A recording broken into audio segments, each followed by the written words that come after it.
Item ಯಾವುದೇ ಇರಲಿ try ಮಾಡಿ ಆಚಿ ಚಿಕನ್ ಮಸಾಲಾ. ಭಾರತದ 2 ತೈಲ ನೌಕೆಗಳ ಮೇಲೆ ಇರಾನ್ ದಾಳಿ ನಡೆಸಿರುವ ವಿಚಾರವಾಗಿ ಗುಂಡು ಹಾರಿಸಿದ್ದಕ್ಕೆ ಇರಾನ್ ಸಮನ್ಸ್ ಜಾರಿಯಾಗಿದೆ. ಭಾರತ ಇರಾನಿನ ರಾಯಭಾರಿ ಪತಾಲಿಗೆ ಸಮನ್ಸ್ ಜಾರಿಯಾಗಿರುವಂತದ್ದು ಸಮುದ್ರ ಭದ್ರತೆಯ ಬಗ್ಗೆ ಭಾರತ ಕಳವಳವನ್ನ ವ್ಯಕ್ತಪಡಿಸಿದೆ.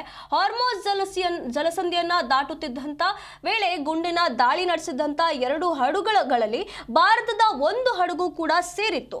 ಈ ತೈಲ ಟ್ಯಾಂಕರ್ ಸುಮಾರು 2 ಮಿಲಿಯನ್ ಬ್ಯಾರೆಲ್ ಇರಾಕ್ ತೈಲವನ್ನ ಸಾಗಿಸ್ತಾ ಇತ್ತು. ಇದರ ಮೇಲೆ ಒಮನ್ನ ಉತ್ತರಕ್ಕೆ ಇರಾನ್ ನೌಕಾಪಡೆ ಗುಂಡಿನ ದಾಳಿಯನ್ನ ನಡೆಸಿತ್ತು. ಈ ದಾಳಿಯಿಂದ 2 ಭಾರತೀಯ ಹಡಗುಗಳು ಹಾರ್ಮೋಸ್ ಜಲಸಂಧಿಯಲ್ಲಿ ಯೂ ಟರ್ನ್ ತೆಗೆದುಕೊಂಡಿದೆ. ಈ ಹಿನ್ನೆಲೆಯಲ್ಲಿ ಭಾರತ ಇರಾನ್ಗೆ ಸಮನ್ಸ್ ಜಾರಿ ಮಾಡಿದೆ.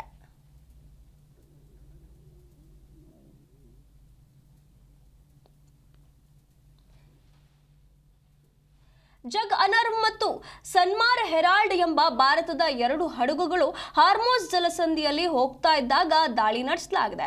ಅವುಗಳಲ್ಲಿ ಜಗ್ ಅನರ್ವ್ ಮೇಲೆ ದಾಳಿ ನಡೆಸಲಾಗಿದೆ. ಇದು ಹಾರ್ಮೋಸ್ ಜಲಸಂಧಿಯಲ್ಲಿ ಸಮುದ್ರ ಭದ್ರತೆಯ ಬಗ್ಗೆ ಕಳವಳ ವ್ಯಕ್ತಪಡಿಸುವಂತಾಗಿದೆ. ಹತ್ತಿರದಲ್ಲಿ ಇದ್ದಂತ ಇನ್ನೊಂದು ಹಡಗು ಸನ್ಮಾರ್ ಹೆರಾಲ್ಡ್ ಹಾನಿಗೊಳಗಾಗಿಲ್ಲ. ಜಗ್ ಅನರ್ವ್ಗೆ ಸಣ್ಣ ಪುಟ್ಟ ಹಾನಿಯಾಗಿದೆ, ಆದರೆ ಸಿಬ್ಬಂದಿ ಸುರಕ್ಷಿತವಾಗಿದ್ದಾರೆ. ಹಾರ್ಮೋಸ್ನಲ್ಲಿರುವಂತಹ ಭಾರತೀಯ ಹಡಗುಗಳ ಬಳಿ ಗುಂಡಿನ ದಾಳಿ ನಡೆದ ನಂತರ ಭಾರತವು ಇರಾನಿನ ರಾಯಭಾರಿಯನ್ನ ಕರೆಸಿ ಸಮನ್ಸ್ ನೀಡಿದೆ.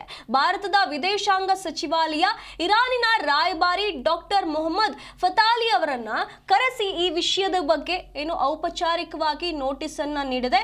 ತಾನೇ ಇದರ ಬಗ್ಗೆ ಪರ್ಮಿಷನ್ ಅನ್ನು ನೀಡಿ ಅನುಮತಿಯನ್ನ ನೀಡಿ ಏಕಾಏಕಿ ಈ ರೀತಿಯಾಗಿ ದಾಳಿ ನಡೆಸಿರುವಂತಹ ಕಾರಣ ಸಮನ್ಸ್ ಜಾರಿ ಮಾಡಲಾಗಿದೆ.